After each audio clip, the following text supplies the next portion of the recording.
Thank you very much. Um, Let me first of all start by saying thank you to the organizers of this conference. Why am I saying thank you? Because though it's not big, gigantic conference, but you manage to bring people from different parts of the continents, different parts of the world. Thank you very much. Today's discussion will focus more on Africa. Everything we've been hearing since yesterday, even from Joanna, is about Europe, about Canada, about, if you permit me to use that word, global north. But now let's see what happened in global south.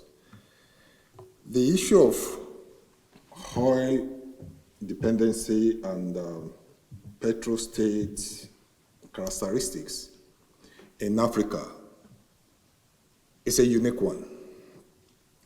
Unique in the sense that I will let you, or this talk will focus on, number one, what Africa is now currently in terms of global oil exporting.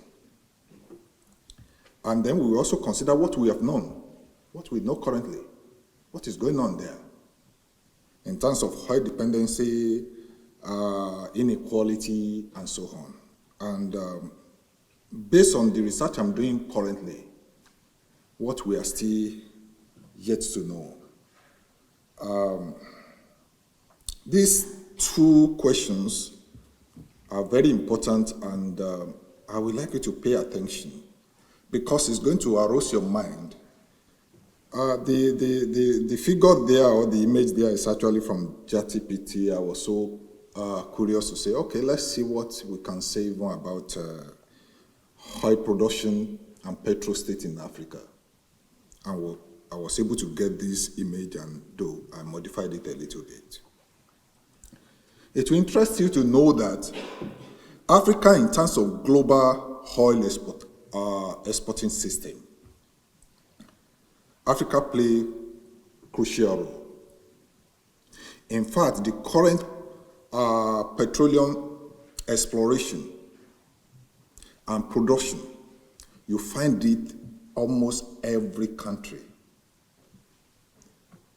Exploration generally of resources, almost in all countries in Africa. And you can see from the map there, the ongoing where you have exploration, and those that are yet, though they've discovered it, but they are now not yet producing.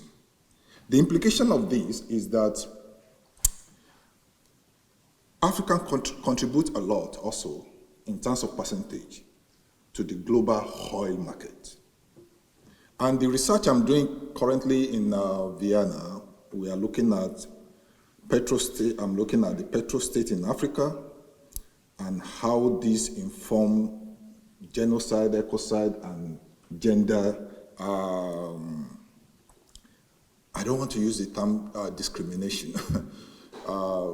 Challenges that gender people are facing there. But one thing that will interest you is that about 75%, according to UN, of oil production in Africa are being taken crude, raw, to other parts of the world. I know you will say, and so what?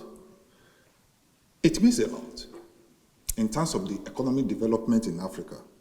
It means a lot in terms of how the future of Africa will be. Take, for example, Nigeria. I'm from Nigeria. We produce a lot in terms of oil production in Nigeria, in Niger region. When I was doing my PhD in London, I visited Niger Delta not less than 5 times in different part of Niger Delta.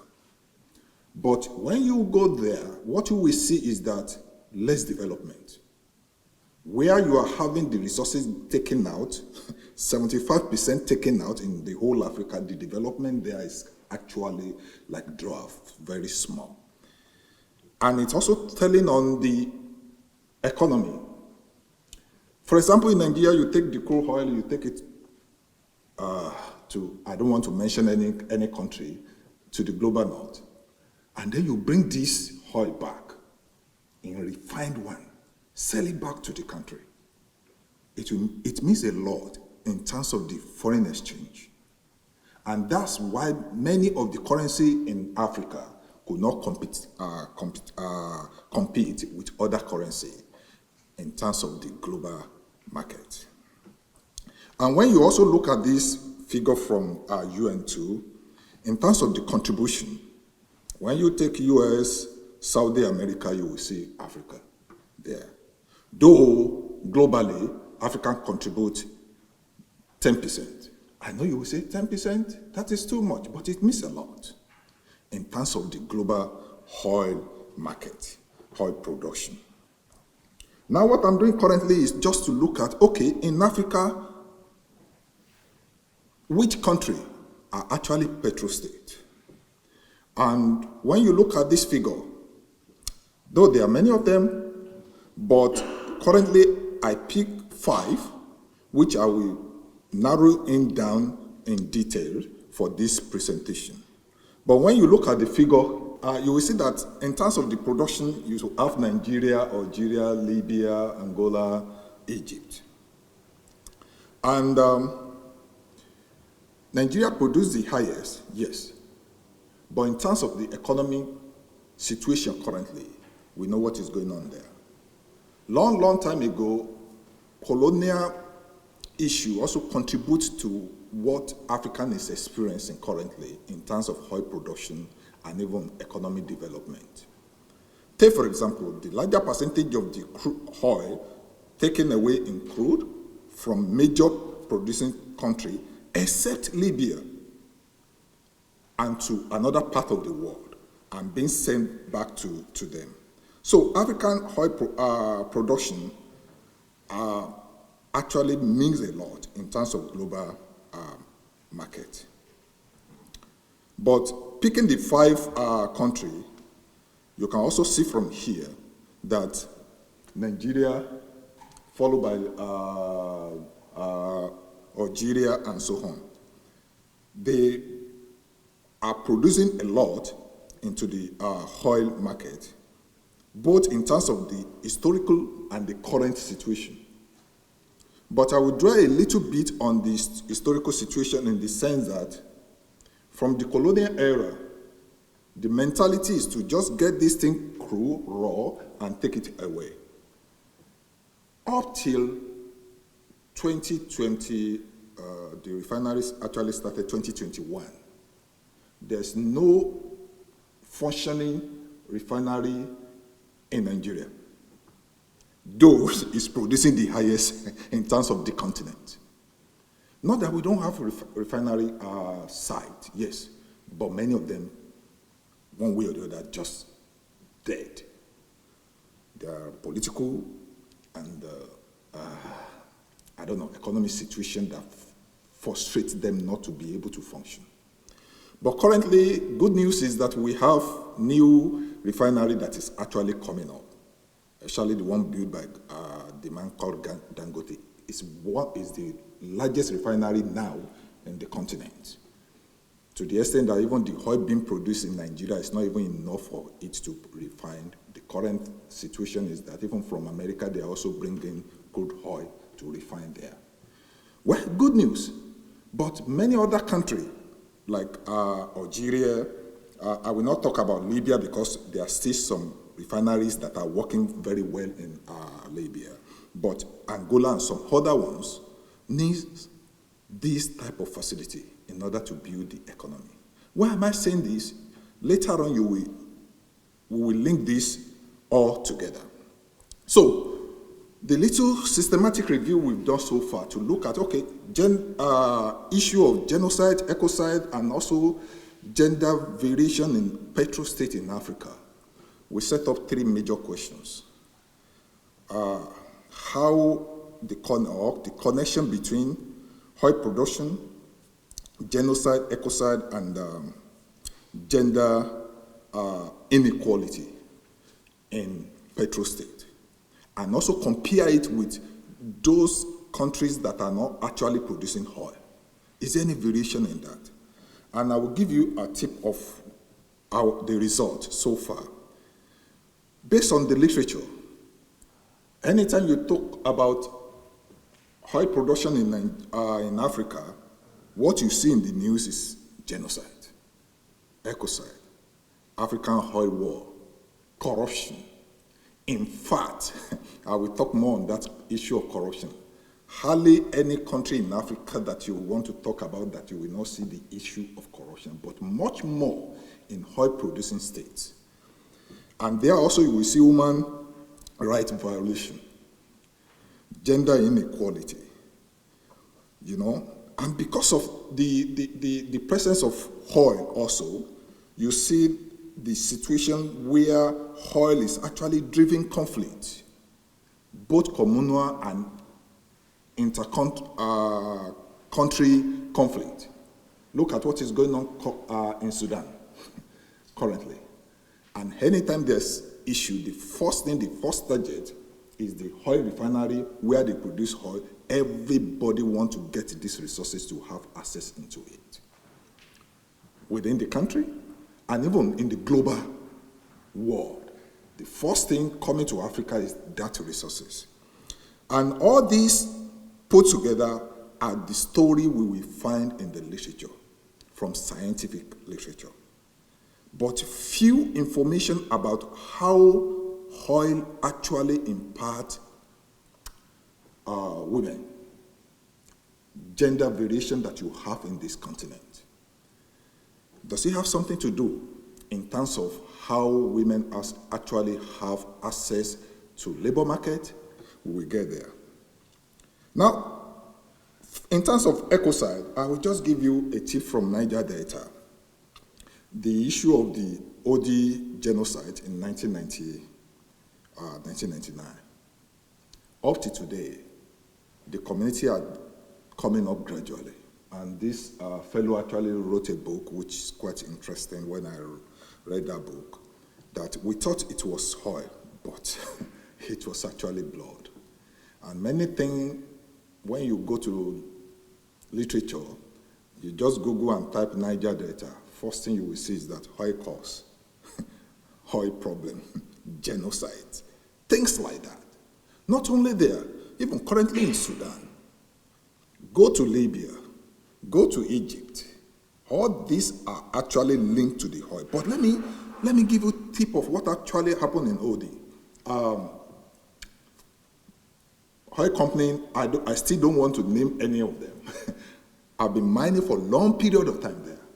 And here are the people in this community saying that, look, you are mining, you are taking our resources, getting it raw, taking it to your country.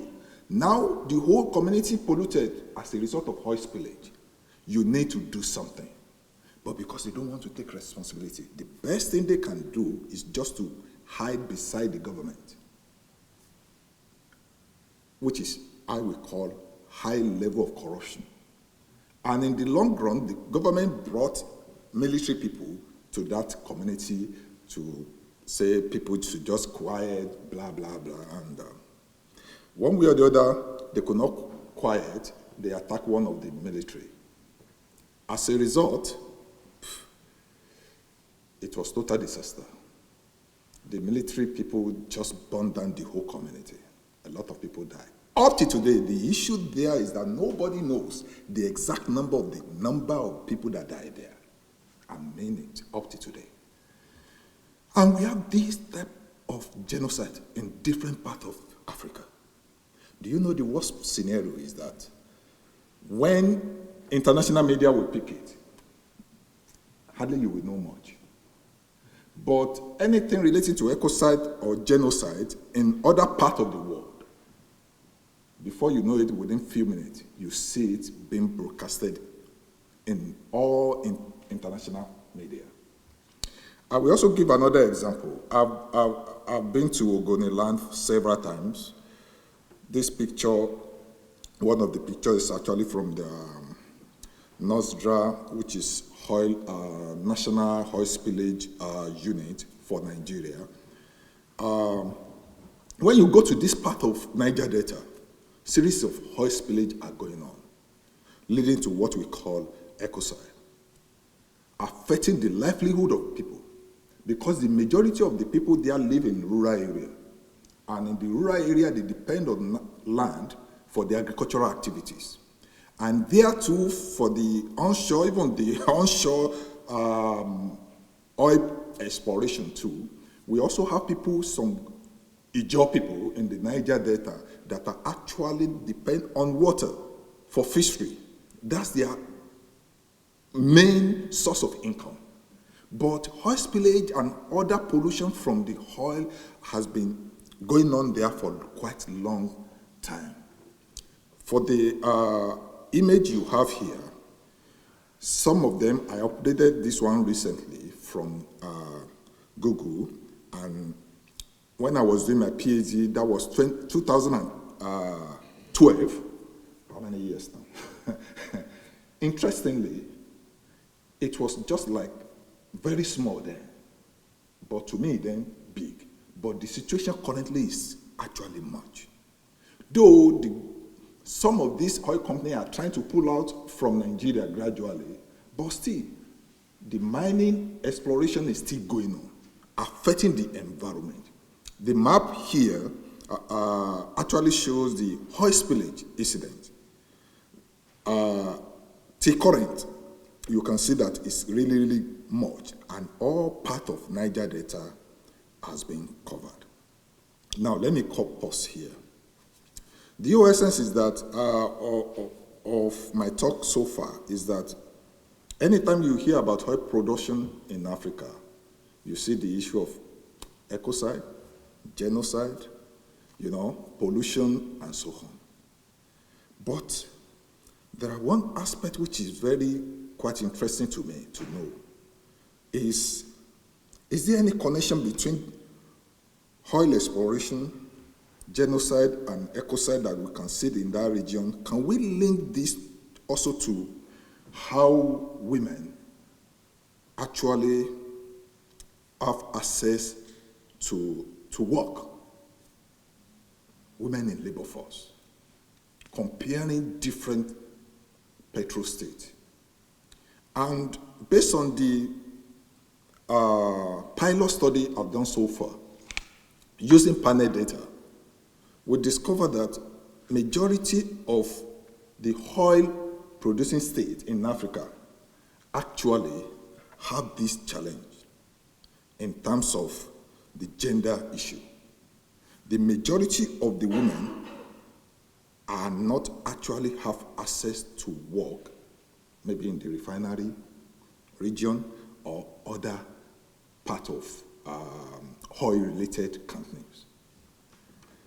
Though we also went further to see, is there any social and cultural and religious belief contributing to this? And we try to separate the Northern Africa from Sub-Saharan Africa. Because in the Northern Africa, that's where you see much of Islamic religion. And when you talk about this, the belief is also quite different from other religions.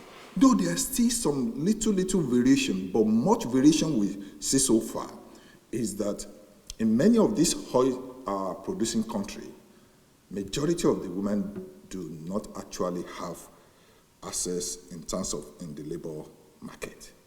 And we also went further to ask the question, what about their opportunity to have seat in the parliament? And which is another big findings we are also put. And this, actually, I read a paper from the book of, by Rose on oil costs. There's this chapter in there, chapter 4, which is quite appealing to me. That, look, it is a general issue in Africa for women to be able to have access to these resources. And why is this problem? Because men want to gain access, have men access to the resources from the oil. Even in Nigeria, for example, in the parliament, I don't know when it's going to be even 30-70 or 40-60 in terms of gender. So it's complicated. And this is where I'm going to stop for now. Thank you.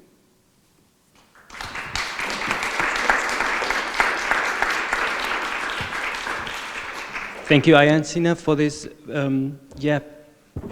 picture of extractivist economy in Africa and also the implications for ecocide, genocide, and war and conflict, but also gender inequalities.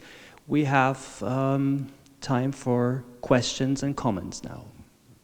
Thank you much for the presentation. It's really appealing, for the context of Russia as well, like exporting crude oil spills, genocide and ecocide with indigenous communities. So I really feel you. It's the pain that, we were also trying to expose many years. And my question is, what do you see solutions? Community-based solutions, how we can give people hope on the ground, because we get used to these heartbreaking images and stories, and sometimes I feel that we are too much on this side, but actually what we can propose, what other world do we see for the people? And my second question is, I'm sure that you know that on the COP there was a discussion about polluters must pay and the fund, global fund, which in the end the sum is ridiculous, 300 billion, but anyway, yes, we are very slowly moving. So what is your vision from your context? Is it really helping, or is it really, will end up in the pockets of corrupted people? So is it a solution or not? Thank you. Okay, thank you very much for the question. Let me pick the first question in terms of solution. At the local level, I usually say this, that each country in Africa, not only in Africa, I think in Global South, should also look inward. I think that should be the beginning of the solution. What do I mean by looking inward? Looking inward in the sense that, okay, for a long period of time, exploration has been taking place there. How can you look inward and help your people? In terms of oil production, for example, in Nigeria, the larger percentage, if I'm not wrong, about 80% of budget actually come from oil. And before oil, the main source of budget or income usually be agriculture, long time ago. And people have been agitating. I'm part of the people, in fact, I was in COP, the one in Dubai last year, discussing with the part of people from the president, because Nigerian president also came, that we just have to look inward, how we can help ourselves. Number one, other sectors need to be developed too, especially like agriculture. That's the first solution. Then the second solution is also to educate people, especially the women and the young children, young girls. Education is very important. Why do I say education? And the education I'm talking about, yes, they should have degree, fine. But at times you may even have degree, but you are not well educated. I'm sorry to say that. The education in the sense that to be able to know your right. Take, for example, normally in many of these countries in Africa, you have it in paper that there's no gender variation, there's no discrimination of any whatsoever.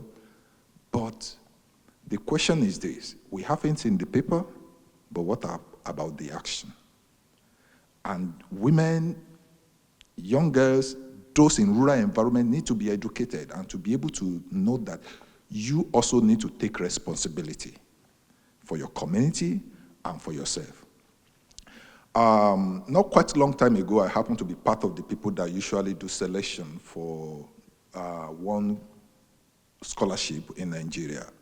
The scholarship is called PTDF, and that PTDF is to sponsor people to study abroad I enjoyed that for my PhD too, and when I finished, so they also asked me to be part. Now, one thing I see so far then, at the beginning, was that a lot of men we applied, but few ladies. And that's another challenge. So they need to be educated that, look, this is your right too. If you have this opportunity and you make use of it very well in the future, they will be able to speak for themselves. All right, question 2. Okay, in terms of the payment for the pollution and so on, how to manage the fund is so complicated, to be honest, with you. Because complicated in the sense that that's the question we scientists from Africa will be asking ourselves. When this fund comes, to who is it going to arrive? And when it arrives to, for example, the government, what is the probability that the money will not be used for the next election? And mind you, this is not only the problem for Global South or only for Africa. I think it's a global political problem, I'm sorry to say. Every politician are actually concerned about the next election. That's the way I feel. That's my personal thought. No matter what happened to environment, no, but that election, we need to win it. Though, even if they get to lose later, they will put in the best. But the ironic part of it in Africa, or in some of the African countries, is that some people may not even mind to use this money for the next election. And that's the big issue.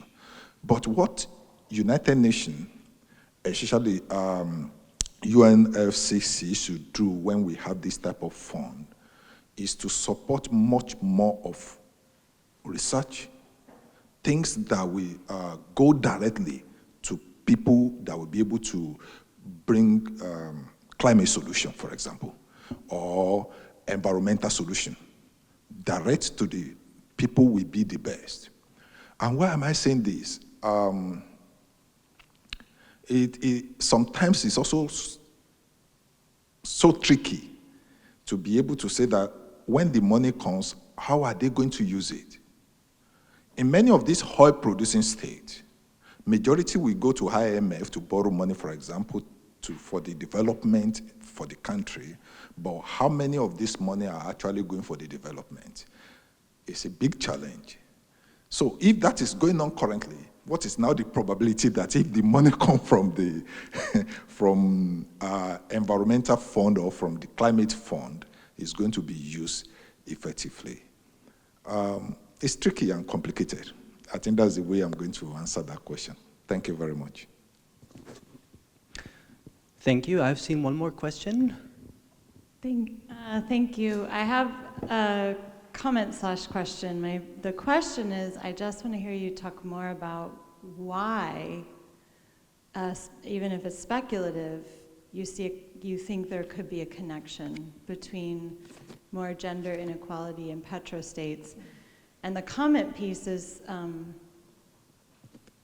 sort of maybe what I've learned and what I would speculate, and wanting you to react to that, or does it seem possible to you? So one angle would be African feminists who have said that part of colonialism was the imposition of Western patriarchal labor regimes on a whole variety of different ways of organizing gender, which were not always, and even not often, patriarchal in that way.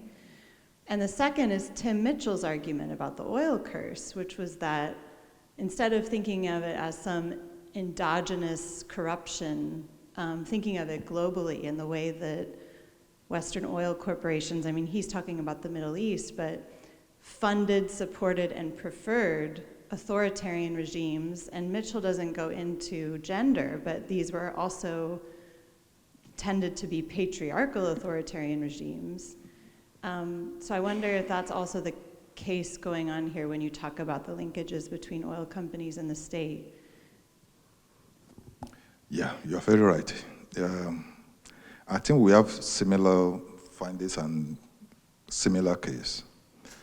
When I was presenting, actually I'm also trying to be cautious of time and part of what I'm presenting here, we have one completed paper already that will be sent out. The second one is part of the issue of the gender. Yes, the question why has been going on, and it will continue to go on in my mind as we continue in this research.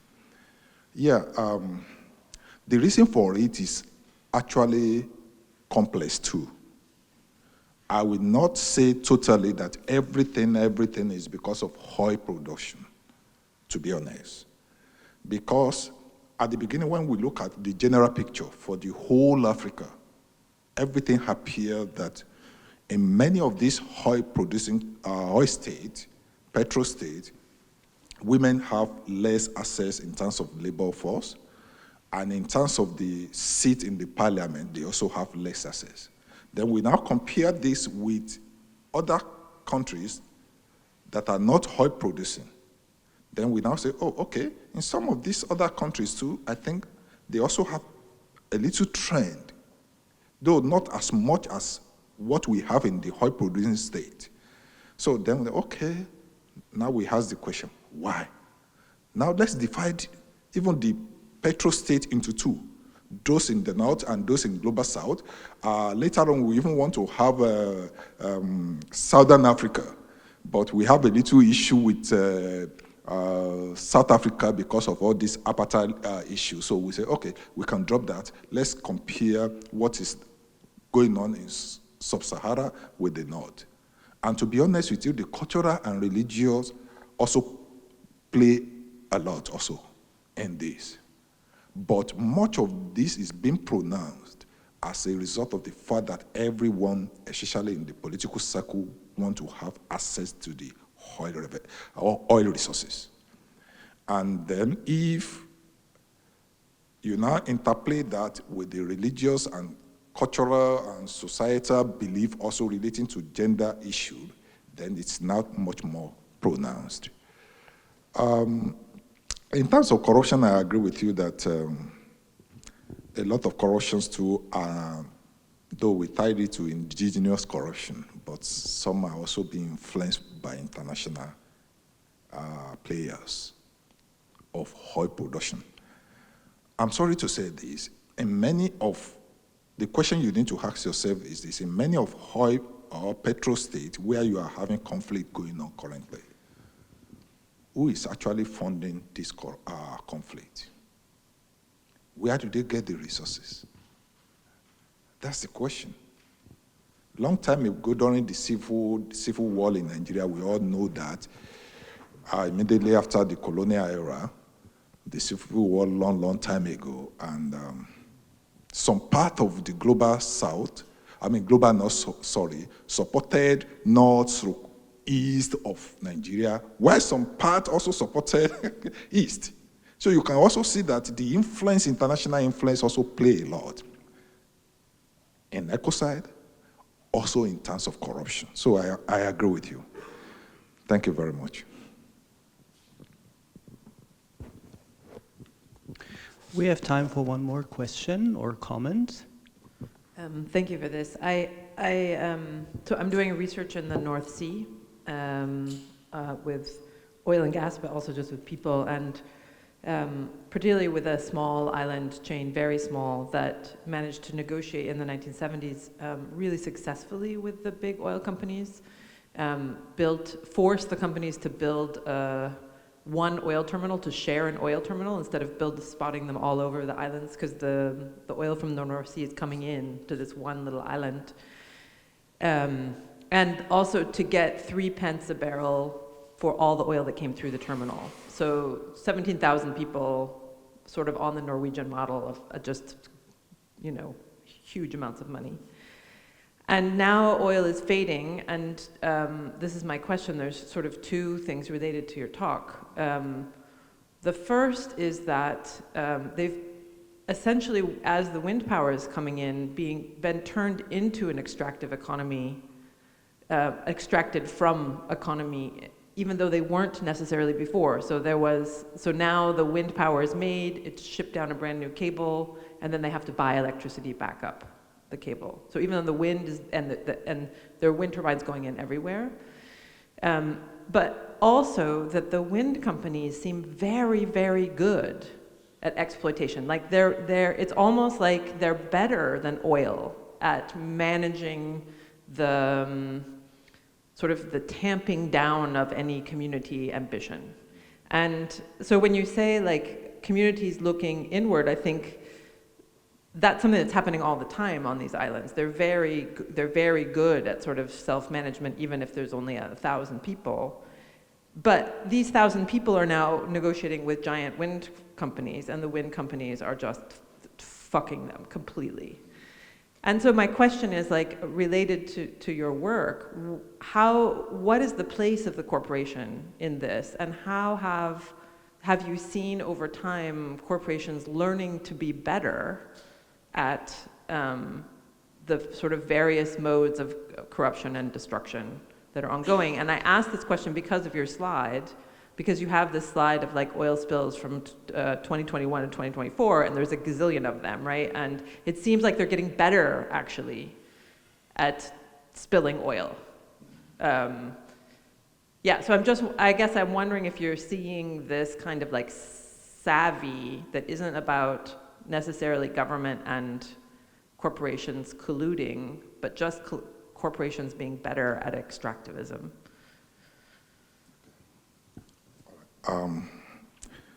Maybe I should, the second question, so that I can address them together? Or no, okay. That's all. Oh, thank you so much. Good. Okay. Yes, I agree with you. Thank you for the insight from the island that you just talked about now. I think each community, each country, and each petro-state in Africa needs to learn from that in terms of negotiating and negotiating well. And do you know why I say negotiating well? Anytime in many of the petro-states in Africa, when we do the negotiation, selfish interest should not come in. Selfish interest in the sense that, yes, I'm in power now, I'm president, or I'm prime minister now, so the first thing is what is going to benefit me and my next generation to, I don't know, 1,000 generation, which you are not actually sure of. I think that's part of the issue that when we are doing the negotiation, especially in terms of the oil pollution, who is going to take the responsibility, that the corporations should take the responsibility, they need to negotiate well and remove the sentiment, selfish interest apart, but what is going to benefit the whole community, the whole country should be the first thing. And why am I saying this? Not quite a long time ago, during the military era in Nigeria, there was this negotiation about what is going on in Ogoniland. And though a series of people died then during the Ogoni crisis in Niger Delta. But the negotiation then was in between Shell is leading and some other oil companies too. But when you look critically now, in recent time, people are now discussing the fact that part of the negotiation were actually based on selfish interests. Part of the money coming in, just like what you said in terms of corruption, is just going to the pocket of just only one person or few of the politicians.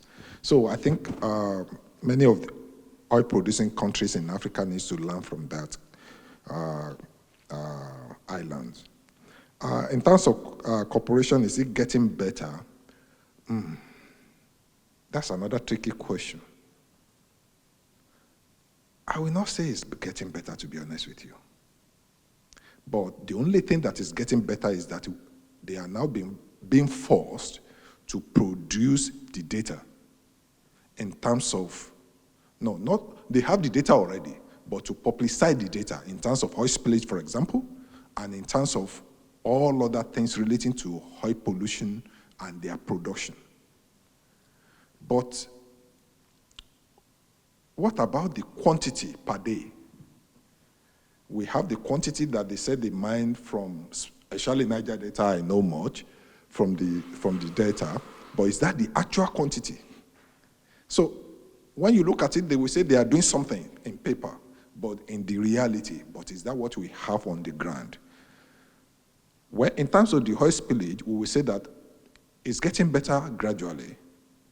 Now, Shell is saying it's putting out of Nigeria gradually, fine. Now we have Nigerian refinery also functioning. Two other ones also started working the middle of this year also, making 3 now. So you are now having indigenous company. But the question now is this: who is going to take responsibility for the long-term pollution that has happened? Are the indigenous or those that are pulling out? So it's also complicated a little bit. For me, the only thing that is actually make it, which I would say better, is that people are getting gradually more aware to their right, environmental right, that they need to live in good environment. And that's part of the problem in the Niger Delta before, that when people are talking that, no, we want this, and many of the international corporations will go into the international media and label it as if they are rebelling. No. But if you are mining something or you are doing your business and your business is affecting the environment, people need to talk. So what is better there is that better awareness is coming up in terms of the young people. Technology is also helping. So that even if the spillage happens somewhere, before you know it, you will find it in social media, and people will say something. So I think that's what is making it better. I think I've answered your question. Thank you.